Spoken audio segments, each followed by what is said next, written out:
a gente vai falar sobre a ferramenta mais importante, é a ferramenta mais poderosa de quem trabalha com gestões programáveis. Sem isso aqui, galera, a gente não consegue ver alguma coisa aqui? Poucas coisas. Por isso que a gente tem que dar um zoom. Qual que é o ponto mais importante aqui, ó? Quando a gente vai olhar qualquer coisa, pessoal, cara, a primeira coisa que a gente tem que ver é o que é essa variável e os eixos. Então aqui a rotação do motor em amarelo. Essa é, de longe, a ferramenta mais importante de quem trabalha com gestões programáveis, tá? Com essa ferramenta a gente consegue resolver, não só resolver, a gente consegue resolver e a gente consegue prever problemas. 2, com essa ferramenta a gente consegue melhorar seus acertos, tá? Então, você dominando essa ferramenta, você vai conseguir melhorar os seus acertos. Eu separei para vocês isso aqui, ó, que eu quero mostrar hoje. Exemplos da vida real, tá? Eu vou mostrar dados de diversos projetos com gestões programáveis e eu quero entrar nos detalhes que eu falei. Por quê? Eu não falei que com Datalog se consegue resolver e prever problemas? Eu não falei que com Datalog se consegue melhorar seus acertos? Então, essa aula eu não vou só falar o que dá para fazer, eu vou abrir o login aqui e vou mostrar para vocês. Com Datalog pode parecer complexo. Por exemplo, talvez o cara olhe isso aqui, quem nunca trabalhou, e fala assim, meu Deus do céu, dá para entender alguma coisa de tudo isso que está vendo na tela? E aí que eu falo para vocês, pessoal, lógico que dá, parece complexo, só que é o seguinte, tem uma sacada, método. Pessoal, tem que ter método. Em tudo na vida você tem que ter um método, você tem que ter um passo a passo, e você tem que entender o que você está fazendo. E são coisas fundamentais que fazem que você entenda algo que no início parece muito complexo. E eu vou falar para vocês, hoje em dia já tem muita gente que usa o Datalog, tá? Tem vários engenheiros de pista que usam Datalog e tudo mais, isso aí está cada vez mais comum. Porém, a grande maioria dos engenheiros ou da galera que está acostumado a fazer análise de dados, eles focam mais para análise de pilotagem e de desempenho de piloto e do carro. O que eu quero dizer é que o Datalog você pode usar para qualquer coisa, né? E o que eu quero, como a gente fala mais sobre acertos de injeções programáveis, eu vou dar exemplos aqui dos fundamentos para você aprender uma parte do Datalog, uma área do Datalog, que é na parte de analisar dados para melhorar o acerto do motor, tá? Análise de dados de motor, específico para motor. Beleza? Que é o que a gente vai falar aqui. Em muitas tabelas 3D, a gente vê o quê? Cara, tabelas aonde a gente tem rotação do motor e a gente tem a famosa carga, que pode ser o quê? MAP ou TPS, depende de como você vai lidar com isso. Beleza? E por que eu tô falando disso aqui? Isso aqui não é Datalog.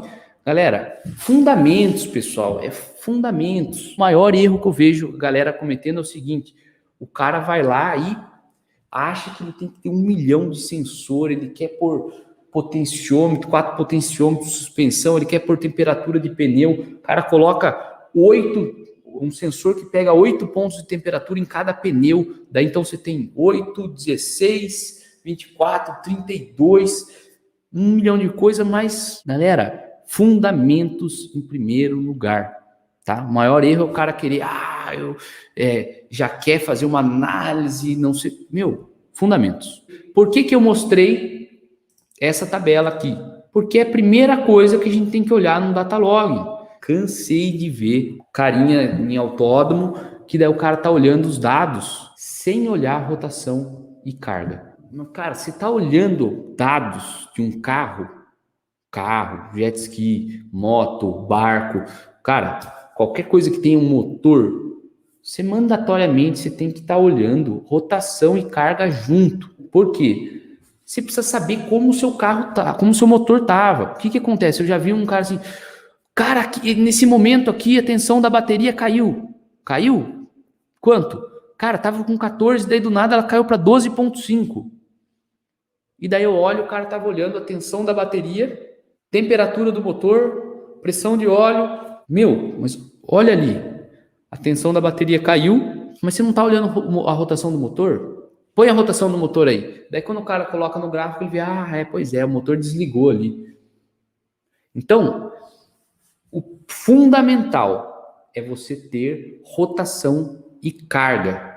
Por quê? Primeiro você olha isso e você entende qual era a condição do seu motor, beleza? Então vamos parar de falar aqui e vamos para o software de análise. Então a gente vem aqui e agora sim, ó, pum. Galera, esse aqui é um software de análise de dados. Um ponto muito importante, tá? Como a gente está falando de fundamentos, quando eu falo que o data logging é a ferramenta mais importante, só um parênteses aí para não confundir ninguém, né? Tem diversos fabricantes que vendem data loggers, por exemplo, tá? Então, Fueltech tem um das antigas, a Motec tem alguns sistemas de data loggers, que é o quê? É como se fosse uma ICU, uma central, mas o objetivo dela é só receber os sensores e gravar os dados.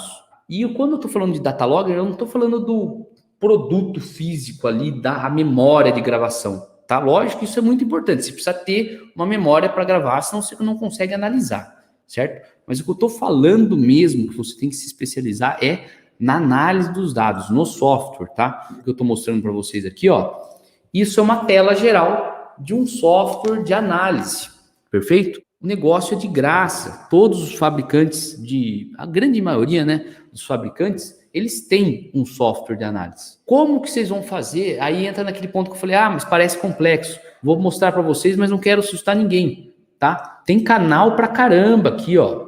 Tá vendo quantas coisas tem aqui, ó? Tem mais de 200 canais aqui. Com metodologia é possível você fazer uma análise com vários canais de uma maneira muito rápida. Eu vou começar do zero aqui, tá? Vou criar uma aba nova aqui, ó. Colocar live, um negócio sem nada. Base. Galera, qual é a base? Rotação e carga, tá? Então eu vou criar aqui, ó, do zero. Vou colocar aqui, ó, dados de rotação e vou colocar aqui pedal. E vamos olhar. Pessoal, em primeiro lugar, né? Do que são esses dados aqui? Isso aqui é um carro de corrida. É tipo um carro desse aqui, um AJR, que ele tinha um motor V8 aspirado. Ele é um carro de pista. Vamos olhar esses dados e vamos olhar aqui, ó, rotação e carga. Beleza? Primeiro ponto, vamos olhar só rotação. Deixei só rotação aqui. A gente consegue ver alguma coisa aqui? Poucas coisas. Por isso que a gente tem que dar um zoom. Qual que é o ponto mais importante aqui, ó? Quando a gente vai olhar qualquer coisa, pessoal, cara, a primeira coisa que a gente tem que ver é que é essa variável e os eixos. Então aqui é a rotação do motor em amarelo e aqui a gente tem os eixos, ó. Vamos acertar os eixos. Aqui a gente tá, eu vou colocar aqui, ó, as escalas, então 0 a 8.000. Então, o que eu quero dizer com isso? Ó, 0 está aqui, beleza? E 8.000 está aqui em cima. Aqui a gente tem uma ideia já, ó. Esse motor, ele não passa de 6.600, 6.800, ó. Olha a linha do 6.800, está aqui, ó. Tá vendo que não tem nada aqui em cima? A curva tá só para baixo. E esse carro na pista, ó, na mínima rotação aqui, ó, que foi bem aqui, ó. Se a gente for olhar, ó. Rotação mínima aqui é 2.600. Outro ponto importante é aqui embaixo, ó. O que está aqui embaixo? Aqui é tempo. Então aqui a gente tem, ó, mais de 60 minutos. Então tudo isso que eu estou mostrando para vocês é mais de 1 hora de dados. Por isso que quando a gente abre ele, tem um monte de risco. Assim, a gente não consegue meio que identificar alguma coisa. Beleza? Por quê? A gente tem 1 hora de dados ali. Então vamos olhar aqui e por básico, fundamental. Eu vou pegar um trecho aqui no finalzinho, ó, tá vendo que eu tô mexendo no mouse aqui? E eu vou dar um zoom. Tá vendo que tá branco aqui, ó, essa área? Quando eu clicar no meu mouse, a gente vai olhar só aquele trecho ali, tá? Por quê? Porque aqui, ó, não tem como a gente olhar e achar um padrão aqui, tá? Então aqui, ó, vou olhar só essa parte aqui, ó. E aí o negócio começou a dar uma clareada, beleza? Por quê? Agora a gente começa a enxergar alguma coisa. Por exemplo, tá vendo que aqui, ó, esse trecho aqui, ó, sobe, desce, sobe, desce, sobe. É parecido com aqui, por exemplo, ó, sobe, desce, sobe, desce. Para facilitar a visualização de vocês, eu vou mexer um pouco na escala aqui, ó, como se eu desse um zoom aqui, ó, para ficar mais fácil da gente enxergar. tá? E eu vou dar um zoom de novo aqui, ó, daqui até aqui.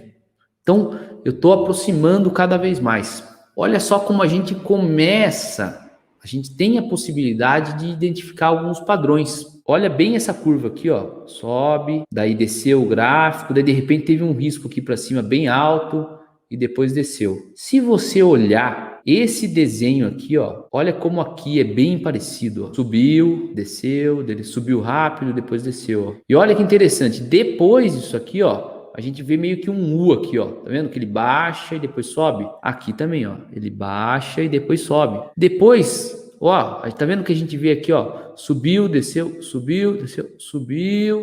Mesma coisa aqui, ó. Subiu, desceu, subiu. Esse trecho aqui, ó, ele é muito parecido com esse trecho aqui, ó. Ficou claro para vocês isso? Não é algo exatamente igual, mas ele é parecido. Ele é parecido, tem tendências. Vamos entrar e dar mais um zoom aqui, ó. Eu quero mostrar para vocês essa parte aqui, ó. Então, eu tô com 15 segundos de dados ali. O que está acontecendo com esse motor nesse trecho que eu peguei? O que pode estar acontecendo? Isso aqui é meio que um perfil, pessoal. É uma característica quando o cara está acelerando, então está subindo o RPM, e daí o RPM cai do nada e continua subindo. Então, o que foi isso aqui, pessoal? Imagina você dirigindo o seu carro. Cara, você vem acelerando, o RPM vem subindo, daí vai chegar numa hora que você vai trocar de marcha, você vai subir uma marcha. Por exemplo, de segunda para terceira. Quando você coloca a terceira, o que acontece? A rotação cai rapidamente, que é o que a gente está vendo aqui, ó. A rotação caiu. E daí depois o cara continua acelerando e a rotação vem subindo. Até que chega no momento que, pum, ele trocou de marcha de novo. E aí ele foi acelerando de novo. O que mais vocês conseguem ver aqui, galera? Olha só como tem um monte de coisa que a gente consegue falar só desse trecho.